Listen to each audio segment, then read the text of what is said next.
Before we get into this latest story, don't forget to hit the subscribe button if you haven't done so already. Little Joy from the West of Ireland's Summer Sun.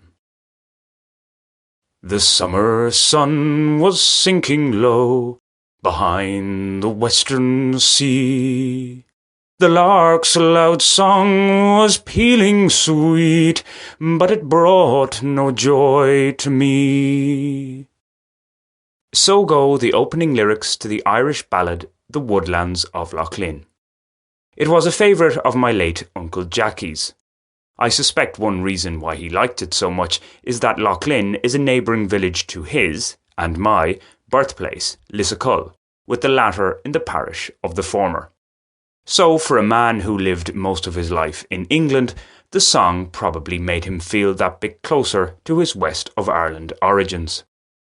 Lamenting the death of Irish rebels fighting British colonial forces in the War of Independence, the song's tone is understandably melancholic. As I uttered these words just a few miles from those same Loughglynn woodlands, watching the summer sun sinking low and slowly, with the sweet song of various birds for background music, the tranquil scene brings little joy to me, if not quite no joy. This is not, thankfully, because I'm mourning lost comrades in arms. It has more to do with my reminiscing about what were more hopeful bygone times. For despite all I've done and seen over the last 20 years, returning to where I grew up, the land where I dreamt of a fabulous future, leads me to dwell on all that I haven't yet achieved, and perhaps never will. Such feelings are even more pronounced when I find myself engaged in the same tasks on the family farm that I carried out in those days when I was dreaming big. What has me back in this scenario is a sense of filial duty, together with some gentle persuasion from an exiled elder sibling to lend a hand in his stead. The various farming tasks themselves aren't the problem.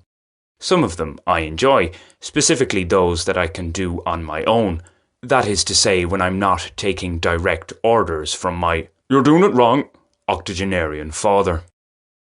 The real roots of my melancholic mood in this environment are due to my own uncertainty. Or, to put a more positive spin on it, my employment flexibility and relative independence. Now, this uncertainty is independent of place. I very much have it in my adopted country of Colombia too. However, it seems more manageable, more tolerable there. There's also the feeling that my life in Colombia seems rather surreal, as I've explained here before. Ireland provides something of a reality check. There are those unwanted "what do you do in Colombia" questions, for one. Various things tends not to satisfy the inquisitors. Come on, just ask me about Colombia's climate. I can deal with that one more easily. Mentioning climate, or more specifically weather, my first July in Ireland in 16 years has, fortunately, coincided with a long, dry and fairly warm spell. I certainly wasn't expecting to be basking in the west of Ireland's summer sun. It's usually buried behind thick, cantankerous cloud. Indeed, as something of a sun worshipper, were Ireland like this most of the time, mid-20s in degrees Celsius with the long daylight hours and not a mosquito in sight, the cumbersome horsefly's blood-sucking attempts are easily thwarted, I'd almost be tempted back to live here. Almost. Yet I know only too well what the standard is. Navigating the colder, darker seasons is one negative, the usual inglorious summer weather another. And then there's the "what would I do in Ireland" question. Lending a helping hand on the family farm isn't a long-term solution, nor would I want it to be. Yes, there's a certain novelty in returning to the midsummer chores after a long absence, but being a farmhand indefinitely? The thought of that brings little joy to me. Have you subscribed to this channel yet? If not, why not do so right now? It's free and only takes a second. Thanks!